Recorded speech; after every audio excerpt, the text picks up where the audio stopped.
শিক্ষা মন্ত্রণালয় 7 জুন মাননীয় প্রধানমন্ত্রী উদ্বোধন করেন জাতীয় বিশ্ববিদ্যালয় inclusion of skill based education in national university curriculum.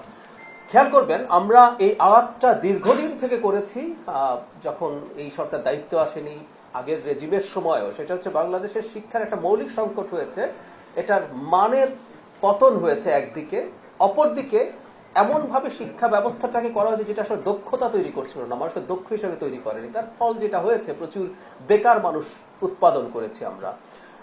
আমাদের সরকার দায়িত্বে আসার আগে যখন ম্যানিফেস্টো দিয়েছে, আপনারা যদি এটা পড়েন দেখবেন দক্ষতা উন্নয়নকে, সেটা বিভিন্ন লেভেলে, পড়াশোনার যিনি করছেন তার দক্ষতা, যিনি পড়াশোনা কম করেছেন বা করছেন না তার দক্ষতা, এটাকেই ফোকাস করা হয়েছে। সেটা মাননীয় প্রধানমন্ত্রী থাকার মাধ্যমে এই বার্তাটাও দিয়েছেন। এবং এই তথ্য আপনারা হয়তো অনেকে শিক্ষা মন্ত্রণালয় এটাও দেখেছেন, ষষ্ঠ শ্রেণী থেকে কারিগরি শিক্ষার ব্যাপারেও কারিকুলামে অংশ ইনক্লুড করা হবে। প্রাথমিক ও গণশিক্ষা মন্ত্রণালয় 4 জন দেশের সব সরকারি প্রাথমিক বিদ্যালয়ের শিক্ষার্থীদের অংশগ্রহণে প্রাথমিক বিদ্যালয় গোল্ড কাপ ফুটবল টুর্নামেন্ট 2026-এর জাতীয় পর্যায়ের খেলা উদ্বোধন করা হয়। প্রায় 22 লাখের বেশি স্কুল শিক্ষার্থী টুর্নামেন্টে অংশগ্রহণ করে।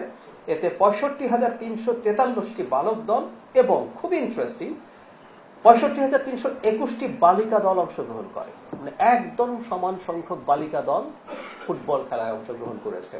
মাননীয় প্রধানমন্ত্রী স্কুলে, সেটা প্রাইমারি এবং সেকেন্ডারি সব স্কুলে, একটু জানাই এটা যেহেতু আমি সেখানে উপস্থিত ছিলাম, ঈদের ছুটির পর প্রথম দিন যে মাননীয় প্রধানমন্ত্রী বৈঠক করেছেন তার মধ্যে একটা বৈঠক ছিল 3টা মন্ত্রণালয়ের। একটা হচ্ছে প্রাথমিক গণশিক্ষা, ক্রীড়া এবং সংস্কৃতি মন্ত্রণালয়ের অংশ হিসাবে সেই মিটিংয়ে আমি ছিলাম।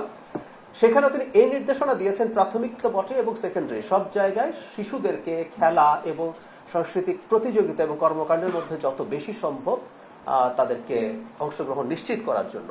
আমি এখানে আসার আগে সংস্কৃতি মন্ত্রণালয়ে একটা বৈঠক করেছি ডিসিদের সাথে অনলাইন।